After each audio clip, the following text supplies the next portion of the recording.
Selamat pagi anak-anak semua. Hari ini Bapak akan menjelaskan contoh rangkaian listrik campuran dan model rangkaiannya itu seperti apa serta perbedaannya. Dan di sini kalian bisa lihat perbedaan langsung perbandingan antara rangkaian listrik paralel itu seperti apa, rangkaian listrik seri itu seperti apa. Nah, nanti di sini juga kalian akan mempelajari dua rangkaian itu tadi. Nah, di sini kalian bisa lihat bahwa dalam rangkaian listrik campuran ini itu tersusun dari rangkaian listrik paralel dan rangkaian listrik seri. Nah, susunan ini yang pada akhirnya membentuk rangkaian listrik campuran.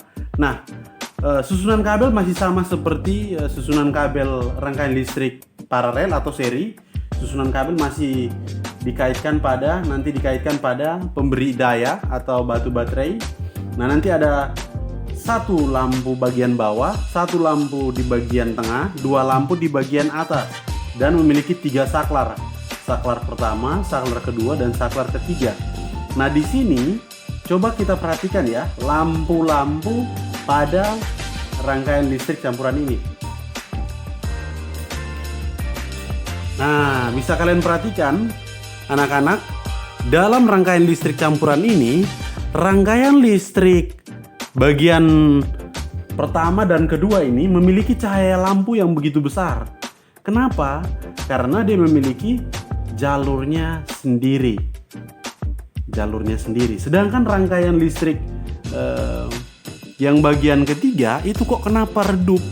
Karena dia memiliki susunan rangkaian listrik mengikuti rangkaian listrik seri, sehingga daya yang dihasilkan atau penyerapan daya ke bagian sini itu sangat sedikit karena harus dibagi kepada dua bola lampu ini. Seperti itu.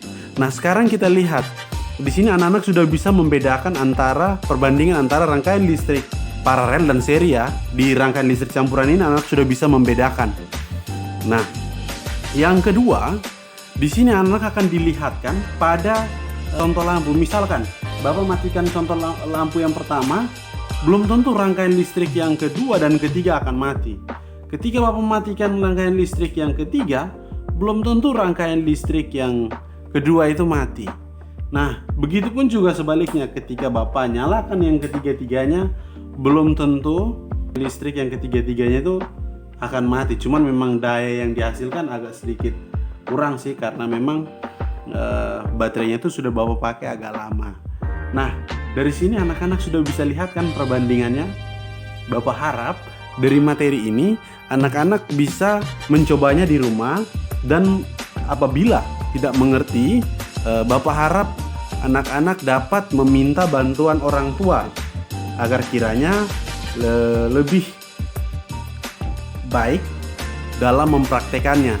Nah, anak-anak semua, satu pesan Bapak bahwa dalam membuat rangkaian listrik, baik itu rangkaian listrik seri, rangkaian listrik paralel, itu anak-anak semua wajib melatih